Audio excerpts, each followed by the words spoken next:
Salut à toutes et à tous. Oui, aujourd'hui, on va parler d'un personnage sanguinaire aujourd'hui.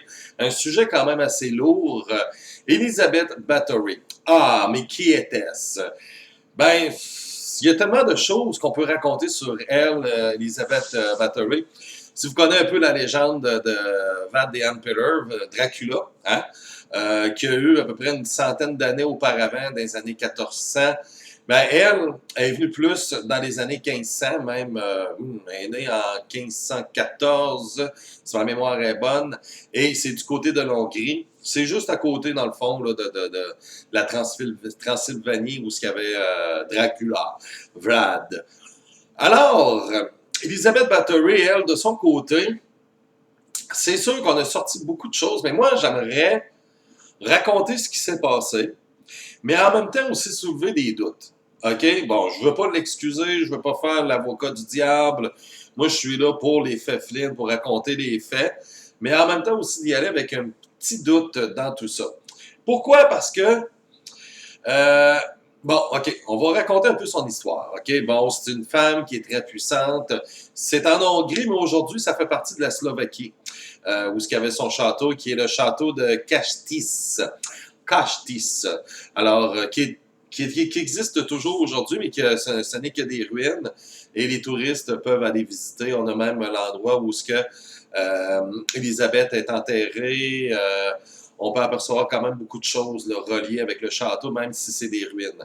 Alors, c'est ouvert aux touristes, ça, il n'y a pas de problème. Si vous allez en Slovaquie un jour, ben, vous pouvez aller là. C'est à peu près à une cinquantaine de minutes de Bratislava.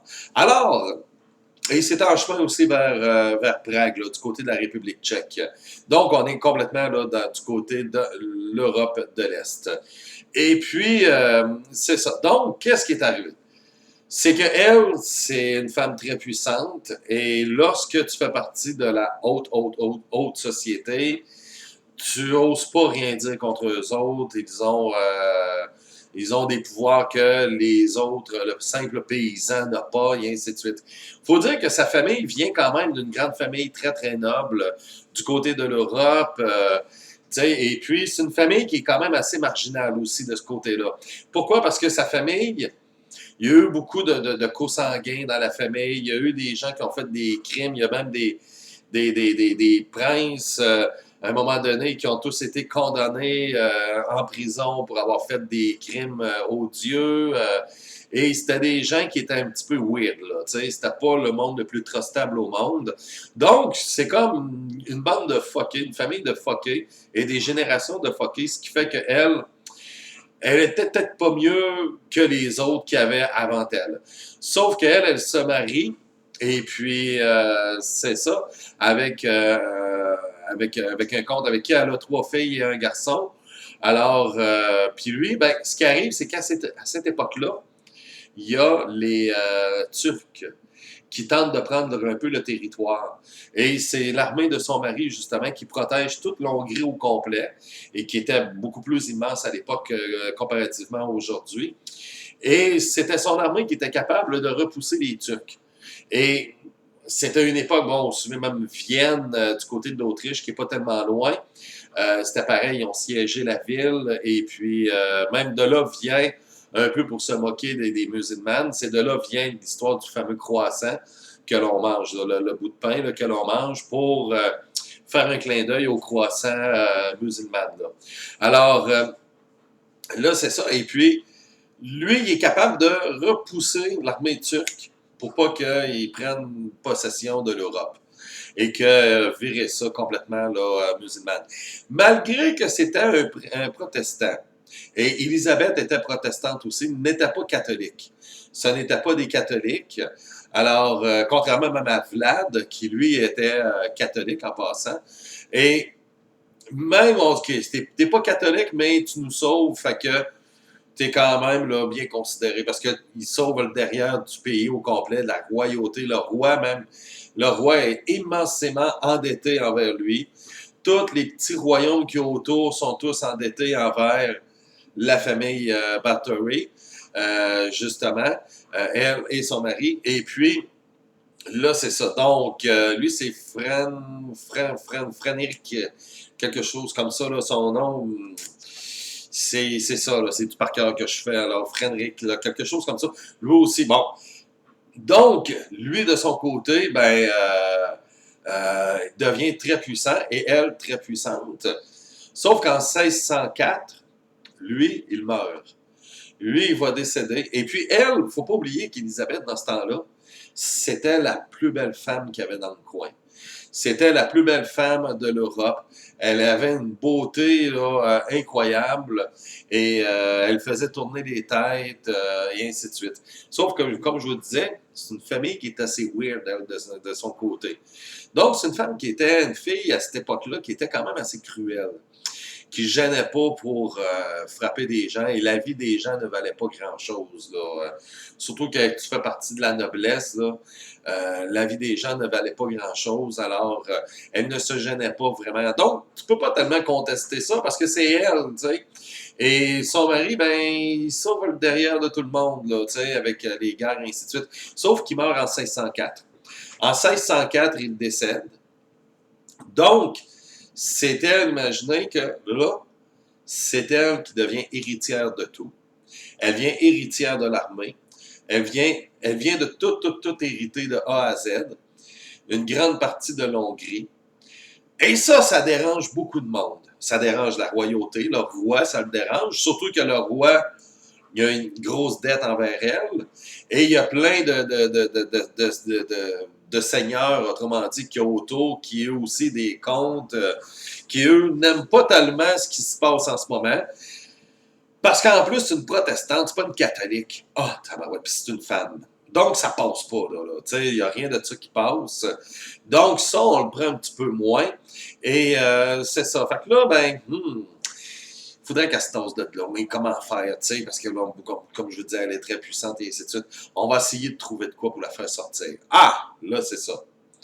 Donc, est-ce que tout ce que je vais raconter à partir de maintenant a été un coup monté contre elle, ou c'est la vérité ce que l'on raconte aujourd'hui? Donc, il est là le point d'interrogation, je vous dis au tout début. Le point d'interrogation est complètement ici. OK? Donc, est-ce que c'est de la légende? Est-ce que c'est un coup monté? Ou c'est la vérité? Ce sera à vous plus à juger rendu là. OK? Là, elle vieillit, elle est rendue quoi, là, à un moment donné, vers la fin trentaine, puis bon, on n'a pas le choix, hein? La seule injustice qu'il y a dans la vie, c'est la vieillesse. Et comme tout le monde, elle vieillit, même si elle était une grande beauté de l'époque. Ben aujourd'hui, il y en a des plus jeunes et des plus jolies. À cette époque-là, on se mariait très, très, très jeune. Au point que même quand elle est venue au monde, elle était bébé. Et sa mère, non, c'était la mère de son mari, qui avait à peu près 10 ans à l'époque. Ben, lui, il a assisté à l'accouchement de la mère d'Élisabeth, lorsqu'elle a accouché d'Élisabeth, pour lui montrer que, aussitôt qu'elle est sortie du ventre de sa mère, elle va présenter sa future femme. C'était comme ça, là, tu sais. On dit, tiens, tu sais, le Flo, il a 10 ans, puis il assiste à l'accouchement, puis la petite fille qui sort, ben, on lui dit, bon, ben, tiens, ça, c'est ta future femme, ça va être avec elle, tu vas te marier plus tard. Imaginez, là, elle vient juste de sortir du ventre de sa mère, là, tu sais. C'était comme ça à l'époque, là, tu sais, tu pouvais pas décider bien, bien, tu sais. Et puis, là, bon, là, t'avais pas le choix, tu sais.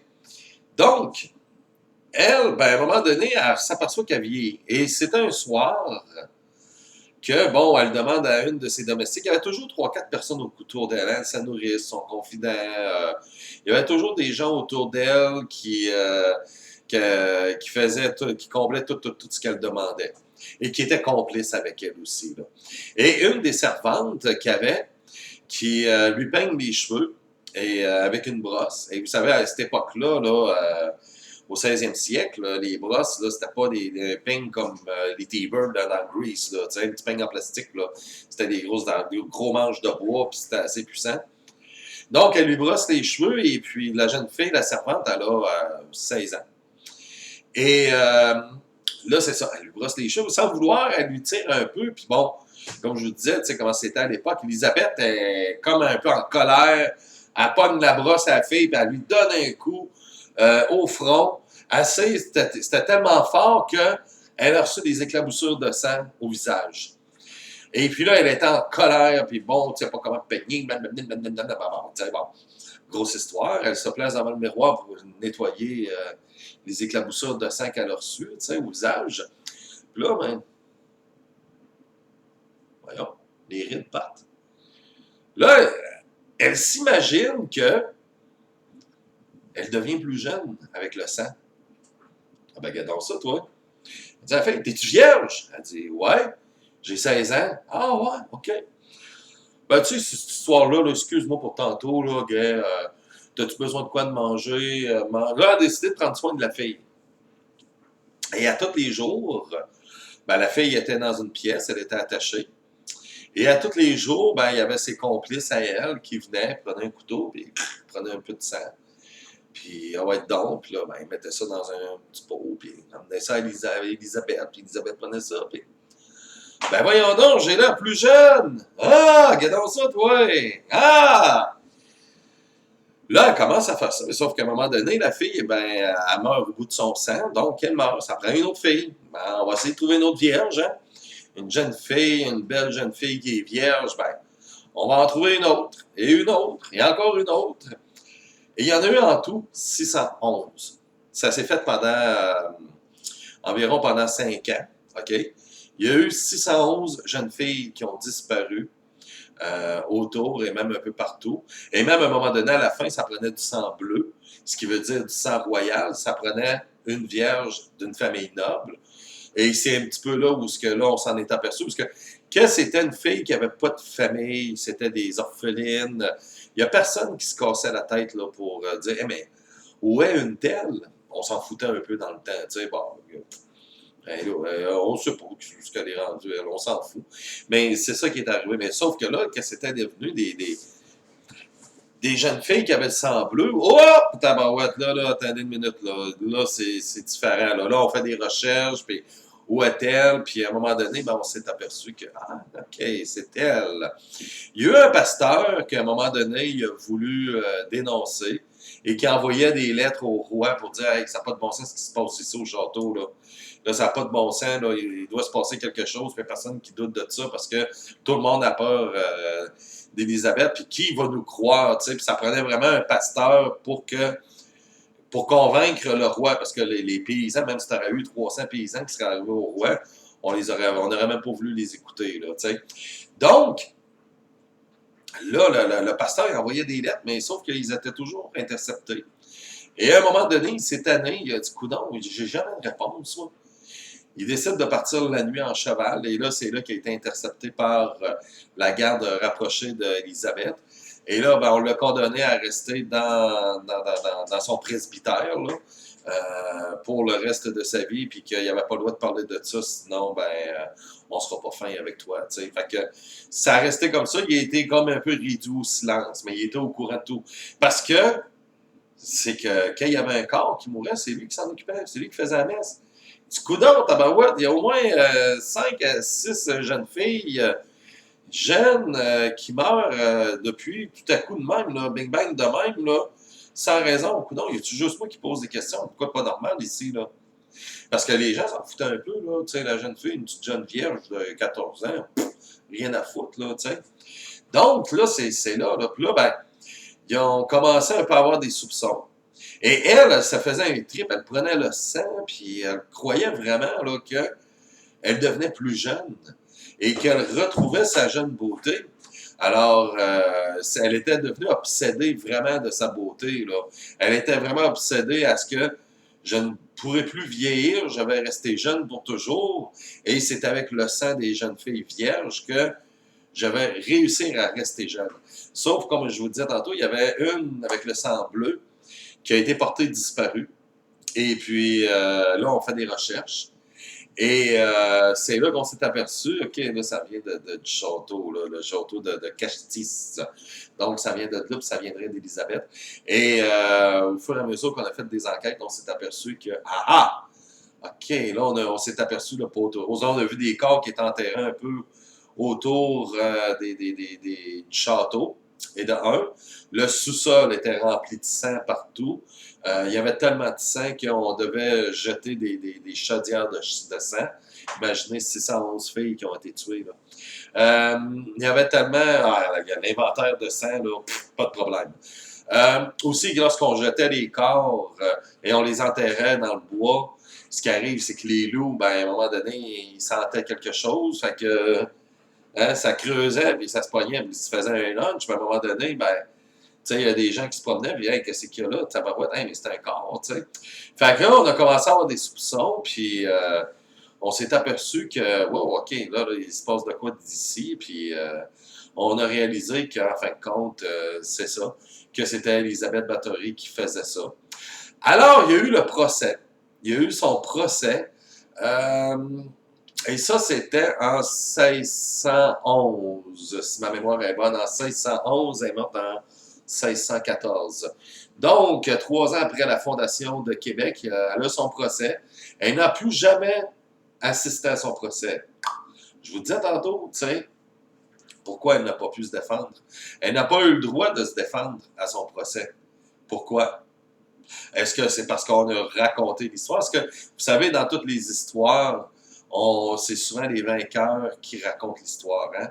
Et c'est presque toujours les vainqueurs qui racontent l'histoire. Donc, on aime ça dire que cette personne-là était vraiment à l'extrême et grâce à notre héros à nous, ben, il a combattu cette personne extrême-là. C'est pour ça qu'à l'époque romaine aussi, lorsqu'on parle d'Attila et de plusieurs ennemis de Rome, ou même Spartacus, qui était gladiateur et qui a fait une révolution, ben, lorsqu'on arrive avec ces personnages-là, on les met plus gros que nature pour dire combien est-ce que nos propres soldats, nos valeureux soldats ont combattu, ils ont gagné contre un ennemi qui était beaucoup là, très puissant. T'sais. Donc, ça, on avait dit que Spartacus avait... C'était seulement que lui, avec 4-5 de ses chums, puis la révolution a duré pendant 3 jours, puis après ça, ben, ils ont été arrêtés. On n'aurait jamais entendu parler. Tandis que là, c'est beaucoup plus facile de dire que Spartacus a formé même une grosse armée de 100 000 personnes et qui ont combattu l'armée romaine et qui ont passé proche de gagner et qui ont duré des années et qu'en fin de compte, ben, c'est l'armée romaine qui a gagné. Ben, tu sais, c'est ça, là, vous comprenez un peu ce que je veux dire. Donc, c'est là-dessus que là, on se pose beaucoup de questions. Et là, c'est ça. Fait que là, ben, elle a son procès. Elle est condamnée. Là, ces personnes autour d'elle, sa petite garde rapprochée, ils se font toutes couper la tête, toute la gang. Il y en a une qui s'est sauvée, par exemple, là, ce qu'on a su. Là. Et pour ce qui est d'Élisabeth, ben, elle est condamnée à rester dans une pièce chez elle, dans son château. On va mettre un mur de briques devant sa porte, juste une petite entrée pour lui rentrer de la nourriture. Et même la fenêtre, elle sera complètement avec plein de briques parce qu'on a dit tu ne mérites pas de voir la lumière du Seigneur. Donc, on lui a laissé quelques petits trous qu'elle pouvait regarder dehors avec un œil, tout simplement, mais c'était tout. Là. Elle restait dans le noir. Elle a resté 3 ans enfermée dans cette pièce-là, avant de mourir en 1614. Et puis, c'est ça. Sauf que là, les points d'interrogation, pourquoi elle n'a pas pu assister au procès? Pourquoi elle n'a pas pu se défendre? Et est-ce que c'est une façon, compte tenu que là, son mari est mort, ouais, ben là, compte tenu que c'est une femme protestante, elle n'a pas d'affaire à être si puissante que ça, là, il n'y en est pas question. Nous, on va avoir sa place. Et il y a plusieurs, parce que là, lorsqu'elle est arrivée avec le jugement, on lui a dit, OK, le roi n'aura plus de dette envers toi parce qu'il était extrêmement endetté à cause de son mari, à cause des guerres qu'il gagnait.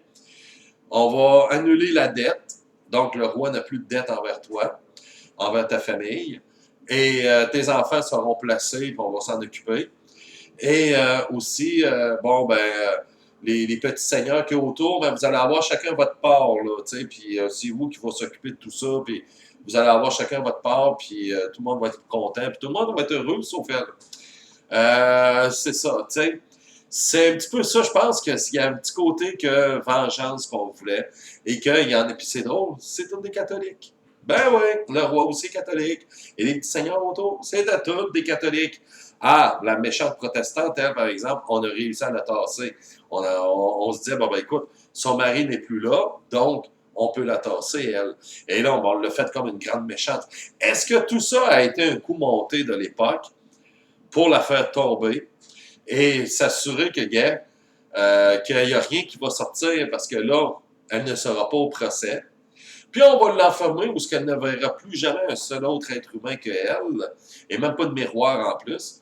Donc, on va l'enfermer pour qu'elle meure seule dans une pièce, même que personne ne va pouvoir la visiter, même personne ne va pouvoir avoir le droit de lui parler. Donc, pour s'assurer que, tu sais, on va avoir la paix, là, tu sais, puis nous autres, ben, on va pouvoir faire ce qu'on a à faire. C'est un petit peu ça l'histoire d'Elisabeth Báthory. C'est quand même, il y a plusieurs points à soulever.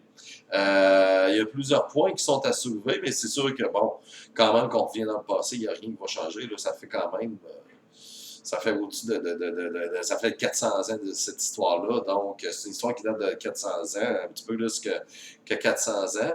Mais ça fait partie un peu de la légende d'Elisabeth Báthory. Donc, c'est ce qui conclut pour cette semaine. Oui, le petit passage de Les Feflines. Salut!